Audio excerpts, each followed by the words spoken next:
Question ध्यान से साथ साथ सुनना। Two tangent T P and T Q are drawn to a circle. दो टेंजेंट बनाए गए टी पी और T Q with centre O है फ्रॉम एन एक्सटीरियर पॉइंट, बाहर वाले पॉइंट से टी से। हमें प्रूव करना है P T Q is equal to two O P Q है। ठीक है, पी टी क्यू ये है थीटा जिसको मैंने लेट करा है। ठीक है जी, और टू ओ पी क्यू ये वाला है। ठीक है जी, इसका डबल है वो, तो इसको पी टी क्यू को थीटा लेट कर देते हैं। ठीक है, उसके बाद क्वेश्चन शुरू करते हैं। ध्यान से देखना, टी पी और टी क्यू बराबर है, ये टी पी और ये टी क्यू। टी पी का अपोजिट एंगल कौन सा हो जाएगा, क्यू, और टी क्यू का अपोजिट एंगल कौन सा हो जाएगा, पी। वही मैंने लिख दिया है, टी पी का opposite angle T Q P, मतलब बीच वाला तो एंगल क्यू रखा, और टी क्यू का अपोजिट एंगल बोला था पी, है ना, बीच वाला एंगल पी रखा, इसकी वर्टिसेस इंक्लूड कर दो, टी पी क्यू। ठीक है, यहाँ पे लिख दो opposite angles of equal sides are equal. ठीक है जी, ये लिख दो। अब ध्यान से देखो, ये ट्राइंगल आप देख पा रहे हो, थीटा एंगल पी और एंगल क्यू है ना, इनका टोटल 180 होगा। एंगल सम प्रॉपर्टी से ये आपको ऑलरेडी पता है। ठीक है, अब ये प्लस का थीटा उधर भेज देते हैं, माइनस का थीटा हो जाएगा। और टी पी क्यू और टी क्यू पी मैंने अभी अभी बराबर करे हैं, तो टी क्यू पी की जगह भी मैं टी पी क्यू लिख देता हूँ। टी पी क्यू और T P Q two T P Q हो जाएंगे, टू इधर मल्टीप्लाई है, इधर जा करके हो जाएगा डिवाइड। 180 के नीचे भी टू का रखो 90 हो जाएगा, थीटा के नीचे भी टू का रखो कुछ नहीं होगा, तो इसको एज इट इज़ रहने दो। ठीक है, अब ध्यान से देखना, इस क्वेश्चन का सबसे इंपॉर्टेंट मोड है ये। एंगल ओ पी क्यू जो है, ये वाला ओ पी क्यू, ठीक है, ये वाला एंगल कैसे निकलेगा।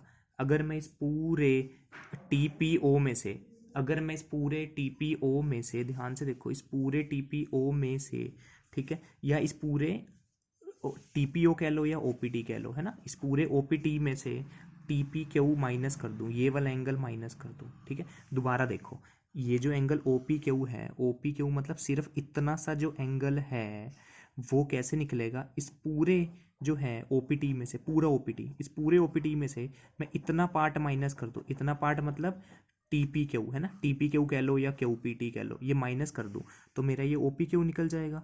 ठीक है, अब ध्यान से देखना, ये पूरा जो ओ पी टी है ये टेंजेंट पे बना हुआ है ना, ये टेंजेंट है, टेंजेंट पे कितना डिग्री बनता है, 90 डिग्री, तो मैंने ओ पी टी की जगह 90 डिग्री लिख दिया है। ठीक है जी, अब माइनस का साइन एज इट इज रहा। अब टी पी क्यू की जगह मैं 90 माइनस 1/2 थीटा लिख दूंगा, तो इस टी पी क्यू की जगह मैंने 90 माइनस 1/2 थीटा लिख दिए। ठीक है जी, अब क्या करना है, ये माइनस है तो इन दोनों के साइन चेंज हो जाएंगे, ये प्लस का 90 माइनस का हो जाएगा, और माइनस का 1/2 थीटा प्लस का 1/2 थीटा हो जाएगा। 90 से 90 कट जाएगा, ये 1/2 थीटा रह जाएगा। अब क्वेश्चन एक तरह से खत्म हो चुका है, क्योंकि थीटा हमने ऊपर चेक कर सकते हो पी टी क्यू ही मानना था। ठीक है, ये टू इधर डिवाइड है, इधर जाके हो जाएगा मल्टीप्लाई। ठीक है, तो two angle OP Q equal to P T Q आ जाएगा, इस थीटा की जगह पी टी क्यू लिखा है। ठीक है, नहीं समझ में आया तो वीडियो को एक बार दोबारा देखो। ठीक है, थोड़ा स्पीड पे मैं बोल रहा हूँ, आप दोबारा से देख लो तो आपको समझ में आ जाएगा। Next example 3, P Q is a code of length 8 centimetre. एक पूरी जो लेंथ है वो 8 सेंटीमीटर की जा रही है, और रेडियस 5 सेंटीमीटर है। ये लो जी, रेडियस 5 सेंटीमीटर बन गया। Tangents at P and Q, tangent बन रहा है पी और क्यू टी पॉइंट से, टी पी और टी क्यू मतलब कि। ठीक है, इंटरसेक्ट एट पॉइंट टी। ठीक है, इंटरसेक्ट मतलब कट रहे हैं वो दोनों टी पे, मतलब मिल रहे हैं ये दोनों टी पे। ठीक है, यहीं पे कट लग रहा है, और हमने क्या करना है, find the length T P निकालनी है, ये वाली लेंथ निकालनी है टी पी। ठीक है, आसान सा क्वेश्चन है, एक बारी में ही समझ में आ जाएगा। आप फिगर की तरफ ध्यान देना जो मैं बोल रहा हूँ। टी पी और टी क्यू टेंजेंट्स हैं, ठीक है, सेम पॉइंट से। ठीक है, और जो है वो ओ टी बाइसेक्ट कर रही है पी क्यू को। बाइसेक्ट करना मतलब बीच में से काटना, तो मतलब ये पूरा 8 है, इधर आधा भी 4 आ जाएगा, ये भी 4 आ जाएगा, 8 का आधा, ऊपर भी 4 और नीचे भी 4, ऊपर भी और नीचे भी 4 4 आ जाएगा। ठीक है, अब ये 4 क्यों लिखे हैं, ध्यान से देखो, ये आप ट्राइंगल देखो, ये छोटा सा, इसमें ये हाइपोटेनस है H square equal to P square plus B square होगा, है ना। एच स्क्वायर मतलब 5 का स्क्वायर इक्वल टू परपेंडिकुलर मतलब 4 का स्क्वायर प्लस ये ओ आर का स्क्वायर आ जाएगा, तो वो मैंने निकाल दिया, ये आप सबको पता है। 5 का स्क्वायर 25, 4 का स्क्वायर 16, 16 इधर जाकर के माइनस हो जाएगा, 9 9 होता है 3 का स्क्वायर। ठीक है, तो स्क्वायर से स्क्वायर कैंसिल हो जाएगा, ये 3 निकाला। अभी 3 क्यों निकाला है ये अभी आगे जा करके बताऊंगा।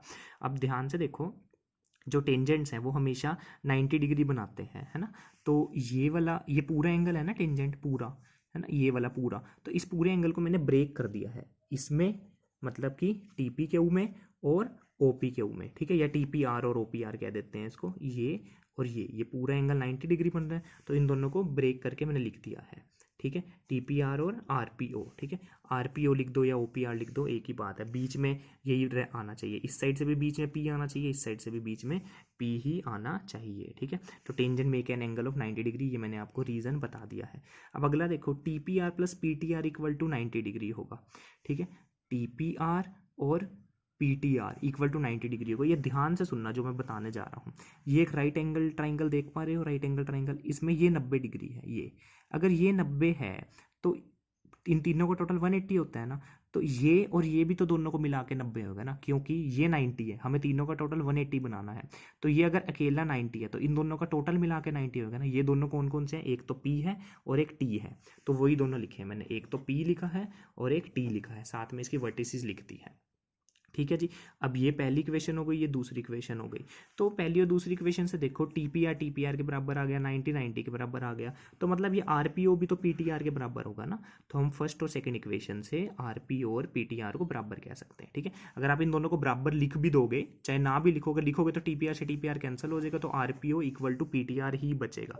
तो इतने लिखने की टेंशन नहीं रहनी, बस सीधा आप RPO को PTR के बराबर कह दो, फ्रॉम 1 and 2 लिख दो, ठीक है। अब एंगल 1 और 2 बोथ 90 डिग्री होंगे, ये हमें दिख ही रहेगी, राइट एंगल ट्राइंगल है, ये भी एंगल 1 बना दो, यहाँ पे एंगल 2 बना दो, तो ये बोथ 90 डिग्री होंगे, ठीक है जी। अब ध्यान से देखना जरा, ये 6th चैप्टर में ना सिमिलैरिटी प्रूव करनी होती है। सिमिलैरिटी का मतलब होता है कि अगर मान लो ये दो ट्राइंगल हैं, एक ये वाला ट्राइंगल लो TPR वाला, ठीक है, और एक ये वाला ट्राइंगल लो OPR वाला, ये दो ट्राइंगल सिमिलर हो गए, क्यों हो सकते हैं, अगर हम इसके किसी दो एंगल्स को भी बराबर कह देंगे ना, दोबारा सुनो, अगर किसी दो एंगल्स को भी बराबर कह देंगे, पहला एंगल ये हो गया और दूसरा एंगल ये हो गया, है ना, पहला ये हो गया पेयर और दूसरा ये हो गया, तो अगर हम दोनों को भी बराबर कह देंगे तो बाय एंगल से हम इसको सिमिलर कह सकते हैं। जैसे कॉन्ग्रुएंट होता था ना, अब ये सिमिलर है, उसमें तीन चीज़ें चाहिए होती थी, इसमें आप किसी दो एंगल्स को भी बराबर प्रूव करोगे तो वो सिमिलर हो जाएगा, ठीक है।